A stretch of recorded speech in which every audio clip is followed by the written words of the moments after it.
सिफारती आदाब भी कुछ होते हैं, कुछ सीख लेता है बंदा। मैं नरेंद्र मोदी साहब की स्टेटमेंट से बिल्कुल एग्री करता हूं। उन्होंने कहा है कि by 2047 we will be the developed country. और बिल्कुल इस वक्त अमेरिका भी उनकी पहुंच चाट रहा है, रशिया भी उनके पहुंच चाट रहा है, और दुनिया के हर मुल्क के अंदर Indian diaspora is very instrumental. सबसे बड़ा फर्क, कोई हल नहीं है पाकिस्तान की ये माइशत को और मुल्क को सुधारने का।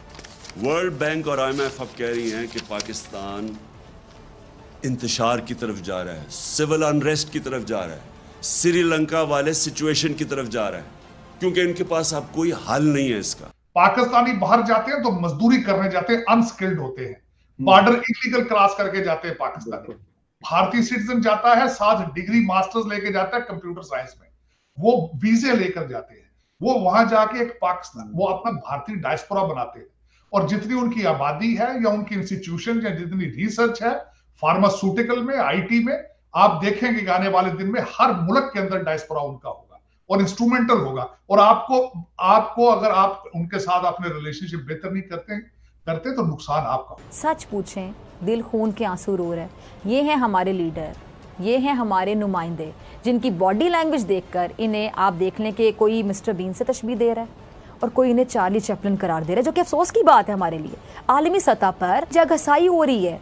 इंडियन मीडिया जो कि तनकीद का मौका नहीं जाने देता, पाकिस्तान पे तनकीद जब भी करनी होती है वो आगे आगे होते हैं। वो हमारे वजीर आजम की वीडियो शेयर कर रहे हैं। प्यूटन से मुलाकात के दौरान वजीर आजम शहबाज शरीफ साहब से हेडफोन नहीं लगाया जा रहा था, इसके लिए भी उनको मदद लेनी पड़ रही थी। हद है, मतलब क्यों हाथ पांव फूल जाते हैं। इस वक्त बिल्कुल गलत होगा कि अगर आप अपना भारत के साथ और बांग्लादेश के साथ कंपैरिजन करें। आपको चाहिए छोड़ दें, आपका कंपैरिजन इस वक्त अफगानिस्तान के साथ है। वो वजह यह है कि आप खान साहब फरमाते हैं कि वो आपको जिहाद के लिए तैयार कर रहे हैं। खान साहब कहते हैं कि तबलीग करो जाके, मैं आपकी जिहाद के लिए ट्रेनिंग कर रहा हूं। तो यही ट्रेनिंग जिहाद की अफगानिस्तान में हो रही है और आपकी डायरेक्शन काबुल है, आपकी डायरेक्शन इज नॉट इंडिया और आपका नॉट कंपैरिजन विद बांग्लादेश। वो दोनों मुल्कों ने बहुत तरक्की की है। भारत ने एक 10 साल में 11वीं पोजीशन से 5वें पर आगे हैं। अच्छा सर, एक चीज इसके अलावा अगर हम SCO की तरफ चले जाएं तो एक बहुत बड़ा फोरम है।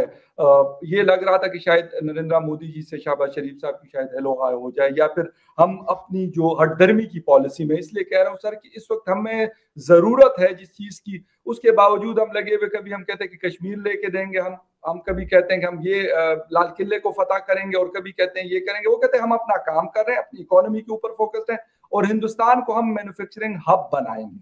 सर शी जिनपिंग से हाथ नहीं मिलाते और चुप करके अपने काम पे फोकस्ड हैं।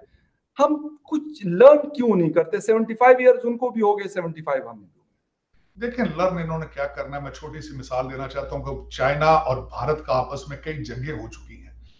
उनकी कितनी टेंस सिचुएशन पिछले अरसे में रही है, लेकिन ट्रेड आपके ट्रेड के हालात ये हैं कि आपका सैलाब की वजह से आपकी सारी फसलें तबाह हो चुकी हैं, आपकी सारी वेजिटेबल तबाह हो चुकी हैं, लेकिन आप बॉर्डर से वहां से आलू और टमाटर और दूसरी चीजें मंगाने के लिए बॉर्डर से तैयार नहीं है, क्योंकि आप सियासी तौर पर मैच्योर ही नहीं है, आप अपने मुल्क के साथ मुखलस ही नहीं है। आपका प्लान क्या है, जरा गौर से मैं बताता हूँ। मैं पाकिस्तान की एक एक खबर सारा दिन मैं रिसर्च करता हूँ, मुझे शौक है पॉलिटिकल साइंस का। आपकी रूलिंग एलीट ने सोल्यूशन ये दिया है कि हम भारत से सब्जियां दुबई ले जाएंगे, दुबई से वापस पाकिस्तान लेकर आएंगे। देखिए जरा, ये प्लान है। ये कहते हैं कि हमें सऊदी अरेबिया भी उस तरह हेल्प नहीं कर रहा, हमें चाइना भी उस तरीके से हेल्प नहीं कर रहा। इंडिया से हम कहते हैं कि जिस तरह आपने बताया कि पहले दुबई सब्जियां जाएंगी और फिर वहां से दुबई से होके शायद वो उसके ऊपर कोई और चीज हो जाएगी, कोई और केमिकल चढ़क के वो फिर हमारे पास आएंगी। तो सर, हम अगर चाइना हमारा जिसे कहते हैं कि ऑल वेदर फ्रेंड हम उसको कहते हैं, सऊदी अरेबिया भी काफी उन्होंने हेल्प की भी, लेकिन हम खुद क्यों नहीं कर पाते कुछ, और खुद क्यों नहीं अपनी डायरेक्शंस बनाना चाहते? मैं बल्कि फखर साहब यही कहने वाला था, दुनिया आपकी मदद करे लेकिन पाकिस्तानियों की मदद क्यों नहीं करना चाहते? हमारी फॉरेन पॉलिसी अभी अमेरिका ने जिस तरीके से F-16 के पार्ट्स के हवाले से $450 मिलियन का जो ग्रांट था वो रिलीज किया है, अप्रूवल उसकी मिली है, उस पे हिंदुस्तान ने कहा कि हमें कंसर्न्स है। तो मतलब लगता तो ऐसे कि इंडिया सर इन्फ्लुएंस कर सकता है अमेरिका को, क्योंकि आपने जिस तरीके से बताया और हम देख भी रहे हैं कि पूरी दुनिया इस वक्त ऐसे लगी हुई है हिंदुस्तान के पीछे कि हर कोई चाहता है कि ये मार्केट मेरे पास हो, वो वेपन्स की हो या फिर दूसरी चीजों के लिए हो। क्या देख रहे सर, हमारी फॉरेन पॉलिसी इस वक्त कुछ मतलब कर सकती है थोड़ा बहुत, या बिल्कुल ये भी लेटी हुई है? नहीं, मैं आपको पहले तो मैं फॉरेन पॉलिसी तो आपको बिल्कुल नहीं कुछ कर सकती, क्योंकि आपकी पोजीशन क्या है। आप जहां जाते हैं पैसे मांगते हैं जी। एक फकीर मांगने वाले का और एक कस्टमर की क्या, इसको कंपेयर कर ले। भारत जहां जाता है कस्टमर एज ए कस्टमर जाता है, वो चीज खरीदने जाता है, बल्कि बांग्लादेश को वो इमदाद देते हैं, कर्जे देते हैं जी। आप जहां जाते हैं पैसे मांगते हैं। आपके वज़ीर आज़म ने तकरीरों में भी बता दिया। तो एक फकीर रोजाना जब दरवाजे पे आ जाए तो किस तरह लोग उसको ट्रीट करते हैं। That's exactly how the people the world is treating. हमारे शहबाज शरीफ साहब ने एक दिन फरमाया कि मैं अब खलीजी मुल्कों में भी फोन करता हूं तो वो समझ जाते हैं शायद मैं पैसे मांग रहा हूं। तो वो यही आगे, this is what your foreign policy is. उन्होंने खुद ही डिफाइन कर दिया हमारी फॉरेन पॉलिसी, बिल्कुल यही फॉरेन। अब उसके कंपैरिजन उसका मैं भारत के F-16 के बारे में बड़ी डिटेल बताऊंगा, क्योंकि अमेरिका इन्वॉल्व है। I am sitting in Washington. जी जी।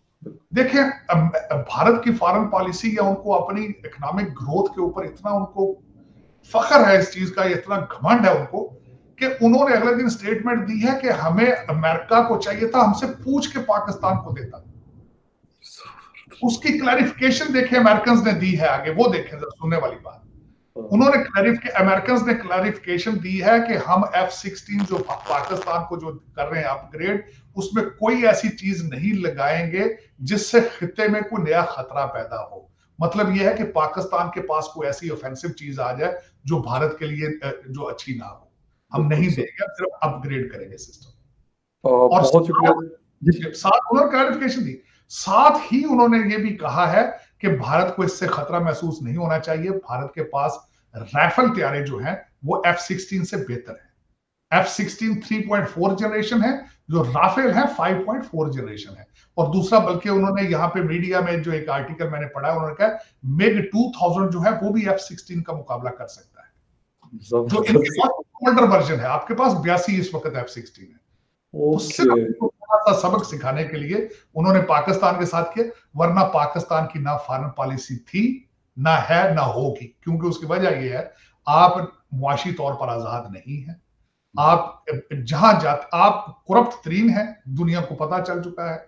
आपने बहुत तरक्की की है, लेकिन पाकिस्तान के अंदर नहीं की, आपने दुबई और लंदन में तरक्की की। ये आप क्या ख्याल है, जो लोग कंप्यूटरों पे जो आपकी बातें सुन रहे हैं, जो आर्टिफिशियल इंटेलिजेंस के मूजद हैं, उन्हें नहीं पता कि आप क्या कर रहे हैं? आपके अकाउंटों के बारे में उनको कोई अंदाजा नहीं, सब पता है। रूसी सदर पुतिन और तैयब उर्दवान समेत दीगर रहनुमाओं को उज़्बेकिस्तान की सौगात पेश की गई। हमारे वज़ीर आज़म साहब को भी मौका दिया गया कि जनाब आगे आ जाएं। मतलब वो पीछे कहीं थे तो उन्हें भी मौका दे दिया गया कि भी आप भी आएँ और ले लें, जिसको मुस्लिम लीग नून तवज्जो करार दे रही है। अब आप खुद फैसला कर लें। कितनी अहमियत और कितना मुकाम दिया गया हमारे वज़ीर आज़म साहब को। अच्छा, इससे पहले भी अक़वाम मुत्तहिदा के जो सेक्रेटरी जनरल हैं, उनके बाजू खींचते हाथ पकड़ते दिखाई दिए जैसे कोई बच्चा मेले में अपने पापा के साथ गया हो तो इस तरह की हरकत कर रहा हो। अब वो कह रहा हो कि जी अब इधर लेना है, ये लेना है, वो लेना है, इधर चलें, उधर चलें, कहाँ जाएं, इधर देखें, उधर देखें। मतलब हद है। सिफारती आदाब भी कुछ होते हैं, कुछ सीख लेते